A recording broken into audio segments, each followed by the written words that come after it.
চাঙ্কুকও এত সময় চুপচাপ তের দিকে দেখে যাচ্ছিল, বুঝতে চাইছিল তার মনোভাব। মায়ের জায়গায় সে বসেছে এটাতে বুঝতে পেরেও নিশ্চুপ রয়েছে দেখে সেও স্বস্তির নিঃশ্বাস ছেড়ে নিজের হাতখানা আদুরে স্পর্শে তের মাথায় রাখলো। কোমর সমান ঘন কালো চুলের ভাঁজে নিজের শক্তপোক্ত আঙুলগুলো গলিয়ে দিয়ে বেশ কোমল কণ্ঠে জিজ্ঞেস করলো, নামাজ পড়েছিস? ভিতরে ভিতরে অদ্ভুত শিহরণ বয়ে গেলেও বাহিরে নিশ্চুপ হয়ে রইল তে। চাঙ্কুক প্রশ্ন করতেই গলা কাঁপলেও মৃদু স্বরে কোনো মতে উত্তর দিল, কিছু সময় নীরবতায় পার হয়ে যাওয়ার পর চাঙ্কুক ফের জিজ্ঞেস করলো, শরীর বেশি খারাপ লাগছে? আদুরের স্বরের কথাগুলো ক্লান্ত থেকে একদম পানির মতো গলিয়ে দিল। পেটে গুজে থাকা মুখখানা একটু আলগা করে চাঙ্কুককে এক পলক দেখে নিল, ফের বেশ আহ্লাদি হয়ে বলল, খারাপ লাগছে না, তবে পানির তৃষ্ণা পাচ্ছে খুব। নিজের পেটে গুজে থাকা মায়াবিনী মেয়েটার দিকে তাকিয়ে এত সময় কথা বলছিল চাঙ্কুক, যদিও মেয়েটার মুখ দেখা যাচ্ছিল না। তে মুখ উঁচু করে আহ্লাদি স্বরে কথাটা বলতেই মৃদু মুখে হাসি ফুটলো তার। কিছু সময় সেই ক্লান্ত মায়াময় মুখের দিকে তাকিয়ে মুখ নিচু করে জীবনের প্রথম ভালোবাসাময় সুদীর্ঘ স্পর্শ আঁকলো তের কপালে। তের দুর্বল শরীর মুহূর্তে কেঁপে উঠল, মায়াময় ক্লান্ত চোখ জোড়া পরম আবেশে আপন মনে বন্ধ হয়ে এলো। হঠাৎ মনে হলো ক্লান্তিতে ডুব দেওয়া শরীর মন যেন তৃষ্ণামুক্ত হলো। মানুষটা যেন তের শরীরের সমস্ত ক্লান্তি ক্লেশ মুহূর্তেই তার পুরুষালী পুরু ঠোঁট দ্বারা ম্যাজিকের মতন চুষে নিল। নিজের মনের সমস্ত ভালোবাসা মিশিয়ে প্রগাঢ় চুম্বন এঁকে সরে আসলো চাঙ্কুক। ফের ছোট বাচ্চাদেরকে বোঝানোর মতো করে ডেকে বলল, আর একটুখানি সময়, এই তো ইফতারের সময়টা প্রায় হয়ে এসেছে, তারপর আর এত ক্লান্ত লাগবে না, ঠিক হয়ে যাবে সব। ইফতারের পরে আর কি ঠিক হয়ে যাবে? তের তো মনে হলো এই মুহূর্তে সব ঠিক হয়ে গেছে। কি ছিল ওই পুরুষালী ঠোঁটের নমনীয় স্পর্শে, যা মুহূর্তেই তাকে মুগ্ধতায় প্রশান্তিতে ছেয়ে দিল, সমস্ত শরীর জুড়ে এনে দিল সুখের জল সুখা, মুহূর্তেই দূর করে দিল শরীরের ক্লান্তি ক্লেশ। মানুষটার কথা কাজ দিনকে দিন তার দিকে টানছে তাকে, যা বিবাহিত সম্পর্কের আগে কখনো তার অনুভব হয়নি। অথচ বিয়ের সম্পর্কটা তৈরি হতে না হতেই মানুষটার প্রতি এত দুর্বলতা, এত টান, এত মায়া জড়িয়ে গেল। আগে মানুষটার ছায়া থেকে দূরে থাকতে ইচ্ছা করত তার, অথচ এখন মানুষটার ছায়ায় ডুবে থাকতে মন চাই। এই কেমন মধুর সম্পর্কের আবেশে ডুবে গেল তার মন। আমি চুলের মধ্যে বিলি কেটে দিচ্ছি, চুপচাপ শুয়ে থাক, তবে ঘুমিয়ে পড়িস না যেন, আরো ক্লান্ত লাগবে। চাঙ্কুকের কথার বিনিময়ে তে কিচ্ছুটি বলল না, বরং চাপটিয়ে ধরা কোমরটা আরো শক্তপোক্ত ভাবে দু হাতে চেপে ধরে নিশ্চুপ রইল। তার যে এখন আর আপাতত কিচ্ছুটি চাই না। যে সুখের আবেশে সে ডুবে আছে সেটা সহজে কেটে যাক, এটা আপাতত সে চাইছে না। তেকে নিশ্চুপ থাকতে দেখে চাঙ্কুকও আর কথা বাড়ালো না। ডান হাতটা তের মাথার চুলের ভাঁজে চললেও অন্যত্র হাত দিয়ে টিভি রিমোটটা তুলে নিয়ে টিভি ছাড়লো। এনটিভিতে শুরু হওয়া পিএইচপি কোরআনের আলো অনুষ্ঠানে এনে রেখে দিল। বাচ্চাদের কোরআন তেলাওয়াতের স্বরগুলো এত সুমধুর, শুনলে শরীর মন জুড়িয়ে যায়। অবশ্যই তারও কোরআন তেলাওয়াতের গলা খুব ভালো। ড্রয়িং রুমে এত সময়ের সুন্দর চিত্রটা নজর এড়ালো না জিনের। মা হওয়া সত্ত্বেও অপলক আর মুগ্ধ নজরে অবলোকন করে গেলেন ছেলে মেয়ে দুটোর মন ছুঁয়ে যাওয়া ভালোবাসাময় চিত্রটা। যে দৃশ্য বলি দেখে মা হয়ে নজর ফিরিয়ে নিয়ে চলে যাওয়ার কথা ছিল, কিন্তু তিনি যেতে পারলেন না। কেন জানি দৃশ্যটা ওনাকে আটকে দিল। তবে দৃশ্যটা নজরে পড়তেই মন থেকে বারংবার দোয়া করতে থাকলেন। এরকম মধুময় দৃশ্য বলি যেন ছেলে মেয়ে দুটোর জীবনে অগণিত অসংখ্যবার সহস্রবার আসে। মৃদু হেসে রান্নাঘরের দিকে এগিয়ে গেলেন জিন। ছেলে মেয়ে দুটো এত দ্রুত সম্পর্কের বন্ধনে জড়িয়ে যাবে ভাবতে পারেননি তিনি। বিশেষ করে তের ক্ষেত্রে তো নয়, তিনি মনে মনে অসংখ্যবার আওড়াতে থাকলেন এভাবেই ওনার ছেলে মেয়ে দুটো একে অপরের নিবিড় বন্ধনে সুখে আর শান্তিতে থাকুক, ভালোবেসে এভাবেই সুখে দুঃখে দুজনের ছায়া হয়ে থাকুক। সময়টা শেষ বিকেল হলেও চৈত্র মাসের তাপ দহনে মানুষের জীবন ওষ্ঠাগত। সময়টা রমজান মাস হওয়ায় চৈত্রের তপ্ততা যেন প্রতিটি রোজাদারের হৃদয় আরো ব্যাকুল করে তুলেছে। রোজাদারদের পিপাসার্ত হৃদয় যেন একটু পানির জন্য মরুভূমি তৃষ্ণার্ত পাখিদের নাই গলা ফাটা হাল। তবে আজ দিয়ে ছটফটিয়ে বেড়াচ্ছে, রোজা না থাকার দরুন কষ্ট কম হলেও চৈত্রের তাপ দহনে জান বের হওয়ার মতো অবস্থা। কোনো কাজ না পারা সত্ত্বেও আজ মামিদের হাতে হাতে টুকটাক যেটুকু পারছে সেটুকু কাজ করে দিচ্ছে সে।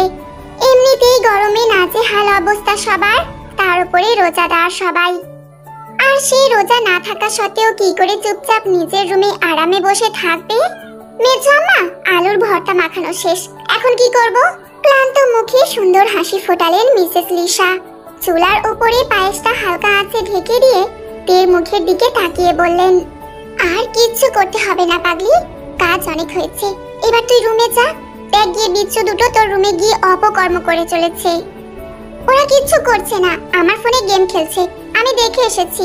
আর ওরা আমার রুমে কখনোই অকাজ করে না। তবেই ভালো।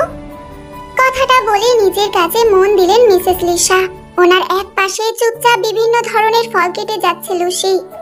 সেদিন মেয়েটার বিয়ে হওয়ার পর আর নিজ বাড়িতে যায়নি সে। মেয়েটার সৎ মা বিয়েটা নিয়ে কম চোটপাট করেনি, এমনকি মেয়েটার চরিত্র নিয়েও আজে বাজে কথা শুনিয়েছে। তবে তাতে কেউই ভ্রুক্ষেপ করেনি। তবে মেয়েটা কি ইউনহুর সাথে ভালো আছে? ইউনহু কি মেয়েটাকে মেনে নিয়েছে? দুজনেই এমন ধাঁচের মানুষ, বিশেষ করে লুসি। মেয়েটা এতটা শান্ত আর চুপচাপ প্রকৃতির। দুজনের মধ্যে চার দেওয়ালের ভিতরে কি হচ্ছে না হচ্ছে তা তাদের ব্যবহারে বা অবয়বে বহিঃপ্রকাশে কখনোই বোঝা যায় না, জানাও সম্ভব নয়। তবে মেয়েটা এখন ওনাদের দায়িত্বে, যেমনটা দায়িত্বে ছিলেন তিনি ওনার বড় জায়ের। মানুষটা নিজ স্বভাব গুণে আর ব্যবহারে ওনাকে সবকিছু শিখিয়ে পড়িয়ে এই সংসারের যোগ্য বউ করে তুলেছেন। হয়তো লুসিকে শিখিয়ে পড়িয়ে নিতে হবে না ওনাদের। মেয়েটা যথেষ্ট সাংসারিক এবং কর্মঠ, সে নিজ গুণে সংসারের যোগ্য বউ হয়ে উঠতে পারবে। তবে ইউনহুর বিষয়টা নিয়ে মেয়েটার সাথে একটু কথা বলতে হবে, বুঝতে হবে, জানতে হবে মেয়েটার সাথে ইউনহুর বৈবাহিক সম্পর্ক ঠিক কেমন চলছে। ইউনহু মেনে নিয়েছে কি মেয়েটাকে? ঠিকঠাক ভাবে না চললে এভাবে তো চলতে দেওয়া যাবে না।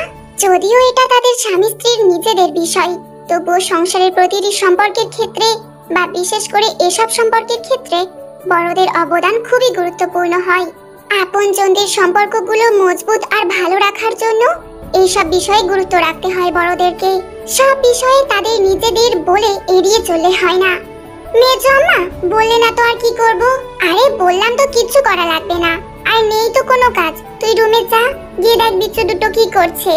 লুসির ফল কাটা শেষ, ফলের ট্রেটা সাজিয়ে চুপচাপ দাঁড়িয়ে আছে সে। সেটা দেখে মিসেস লিসা তাকে বললেন, এই লুসি, তুমিও যাও, ফলের ট্রেটা ডাইনিং টেবিলে রেখে আপাতত রুমে গিয়ে একটু রেস্ট নাও। ইফতারির তো সবকিছুই গোছানো শেষ, পায়েসটাও হয়ে এসেছে, আপাতত আলুর চাপটা করলেই হয়ে যাবে। রান্নারও সবকিছুই গুছিয়ে দিয়ে গেছে ফুলবানো, শুধু চড়িয়ে দিলেই তো হয়ে যাবে। তাই তোমাদের এখানে কাজ শেষ, আপাতত রুমে গিয়ে রেস্ট নাও। আন্টি বলা মানুষটাকে হঠাৎই ভাবি ডাকটা কেমন অস্বস্তি হয় লুসির। তবুও এই 15 দিনে ডাকটা অনেকটাই সহজ হয়ে এসেছে। নিচু স্বরে লুসি বলল, কাজ না থাকলেও আমি আপনার কাছেই থাকি না ভাবি। রুমের মধ্যে দম বন্ধ লাগে আমার, একটুও থাকতে ভালো লাগে না। লুসির নিচু স্বরের কথাই তার মুখের দিকে অপলক নজরে তাকিয়ে রইলেন মিসেস লিসা। লুসির শেষের কথাগুলো খুব নিচু স্বরে হলেও কথার মর্মার্থ বুঝতে অসুবিধা হলো না ওনার। তবে তের দিকে তাকিয়ে মেয়েটাকে তিনি আর ঘাটালেন না। তবে তেকে উদ্দেশ্য করে বললেন, তোর কাজ চাই তাই তো? লুসিকে নিয়ে ছাদে যা। আজ ফুলবানুর মা নাকি খুব অসুস্থ, তাই তাড়াতাড়ি চলে গিয়েছে। জামা কাপড়গুলো উঠিয়ে গুছিয়ে রেখে যেতে পারেনি, পারলে লুসিকে নিয়ে জামা কাপড়গুলো উঠিয়ে নিয়ে আয় যা। নির্দেশ পেতেই আর দাঁড়ালো না তে। লুসির নরম হাত নিজের হাতের মুঠোয় নিয়ে ছুটলো ছাদের পানে। লুসিও ছুটলো তের সাথে সাথেই। এবারের মানুষগুলো ছোটবেলা থেকেই তার শুভাকাঙ্ক্ষী ছিল। 15 দিন আগে থেকে সেই শুভাকাঙ্ক্ষিনীময় মানুষগুলো পরম আপনজনে পরিণত হয়েছে। আর এই চঞ্চল মেয়েটা সেই শুভাকাঙ্ক্ষিনী মানুষদের দলের প্রথম কাতারের মানুষ। রক্তের সম্পর্ক নেই মেয়েটার সাথে, অথচ তার কথা কাজ আপনদের চেয়েও আপন। এই বাড়িতে আসার পর নতুন সম্পর্ক তো সেই রক্তের সম্পর্ক না থাকার পরও মধুরতা আরো বাড়িয়ে দিয়েছে। মেয়েটার ব্যবহারের মাধুর্যতা, আন্তরিকতা তার প্রতি আরো দ্বিগুণ হয়ে গিয়েছে। লুসি আপু থেকে তোমাকে ছোট মামনি বলতে আমার যেন কেমন একটা অদ্ভুত অদ্ভুত লাগে। তবে বড় আম্মার দেওয়া আদর নিদ্র আর আমার জন্য নতুন আম্মা বলে ডাকাটা মন্দ নয়। তের কথায় তার দিকে তাকিয়ে মৃদু হাসলো লুসি। তারও অদ্ভুত কি লাগে না, বিয়ের আগে এই মানুষগুলোর সঙ্গে রক্তের সম্পর্ক না থাকলেও আত্মার একটা মায়াময় সম্পর্ক ছিল তার। সেই সম্পর্কের ডাকগুলো ছিল এই সম্পর্কের পুরো বিপরীত। তার হচ্ছে এখন এই ডাকগুলো কেমন অদ্ভুত অদ্ভুত লাগে। তবে বলে না, মানুষ অভ্যাসের দাস, সেও অদৃশ্য এক সম্পর্কে এই বন্ধনে জড়িয়ে অভ্যাসের দাস হয়ে গেছে। তবে যে মানুষটার জন্য এই সম্পর্কগুলো বদলানো, তার সাথে সেই সম্পর্কটা তৈরি হলো আর হবেও বা কখনো, হয়তো না। তবে যে কপাল ছিল তার, এর থেকে মানুষটা তাকে উদ্ধার করে একটা শান্তির পরিবেশ আর সুখের সংসার দিয়েছে। এটাই হয়তো তার পরম ভাগ্য। লুসিকে কথা না বলে নিজের ভাবনায় ডুবে থাকতে দেখে তেও আর কথা বাড়ালো না। এই মেয়েটাকে সে চুপি চুপি প্রায় কাঁদতে দেখে। নিজের দুঃখ কষ্টগুলো থেকে রেহাই পাওয়া মেয়েটা কি সত্যিই কষ্ট দুঃখ ঘুচেনি, নাকি পুরনো ব্যথা মেয়েটাকে চুপি চুপি কাঁদায়, বুঝে উঠতে পারে না তে। যার জন্য নিজেও মেয়েটাকে হাসি খুশি রাখতে চেষ্টা কম করে না। তবুও মেয়েটা বরাবরের মতোই নির্জীব। এত শান্ত চুপচাপ মেয়েটার এত দুঃখ কেন থাকবে? ছোট মামা কি কিছুতেই পারে না এই মেয়েটার দুঃখগুলো খুঁচিয়ে দিতে, যেমনটা তার সদ্য সম্পর্কটা তৈরি হওয়া মানুষটা দেয়? এত বছরের অপছন্দনীয় মানুষটা কদিনই তার সবটা জুড়ে আপন হয়ে গেল। শান্তশিষ্ট এই মেয়েটাকে ছোট মামা সেরকম করে আপন করে আগলে নিতে পারছে না। ছাদে পাড়াতেই ভাবনা ছুটল তের। নজর চলে গেল ছাদে টাঙানো বিভিন্ন দড়ির মধ্যে পশ্চিম পাশে লম্বা করে টাঙানো দড়িটাই। সেখানে তার বর নামক মানুষটার জামা কাপড়গুলো শুকাতে দেওয়া। ইদানিং ফুলবানুর সাথে ভাব হয়েছে তার। ফুলবানুর অন্য কাজে হেল্প না করলেও ফুলবানুর কাপড় কাচতে আর ধুতে গেলে সাহায্য করে। তার বর নামক সদ্য প্রেমে পড়া মানুষটার কাজ করতে তার দারুণ সুখ সুখ অনুভূতি হয়। সেই সুখ পুড়িয়ে নেওয়ার জন্য তার এই অভিনব পদ্ধতি, নিজে হাতে সেই মানুষটার জামা কাপড়গুলো ধোয়া আবার শুকোতে দেওয়া। অদ্ভুত এক সুখকর তৃপ্তি অনুভব করে, যা হয়তো কখনোই কাউকে বোঝানো সম্ভব নয়, বোঝাতে পারবে না সে। এক গাদা কাপড় হয়, সকালে কাপড় শুকাতে দিতে গিয়ে দড়ির সংকট পড়েছিল। এটা প্রায়শই হয়ে থাকে, তবু আলসেমিতে দড়ি টাঙানো হয় না। যার যার নিজ ব্যালকনিতে সেই অতিরিক্ত জামা কাপড়গুলো শুকাতে দেওয়া হয়। আজ আর সেটা ফুলবানুকে করতে দেয়নি তে। একটা দড়িতে নিজের পাতলা ওড়নাগুলো টান টান করে দিয়ে তার উপরে সেই মানুষটার শার্ট গেঞ্জি টি শার্ট গুলো শুকাতে দিয়েছিল তে। সেটা দেখে ফুলবানু পর্যন্ত তাকে সাধুবাদ জানিয়ে বলেছিল, ক্যা বাত হে আপামনি, আপ তো কামাল করে দিয়া। এই বুদ্ধি এতদিন আমার মাথায় আসেনি কেন? তাহলে তো আর একবার এ ঘর তো একবার ও ঘর করা লাগতোই না। ফুলবানুর কথার উত্তর দেয়নি তে, শুধু মৃদু মন্দ হেসেছিল। সে যদি বোঝাতে পারত ফুলবানুকে কেন এটা করেছে, তবে তো রক্ষা ছিল না তার। যদিও ফুলবানু এখন তার ভাইজানকে নিয়ে তাকে বেশ কথা শোনায়, তবে পেয়ার আগের মতো এতটাও খাপে না। যার প্রতি শরীর মন এতটা দুর্বল, তার প্রতি মিছে মিছে এত রাগের ছলনা করে লাভ কি?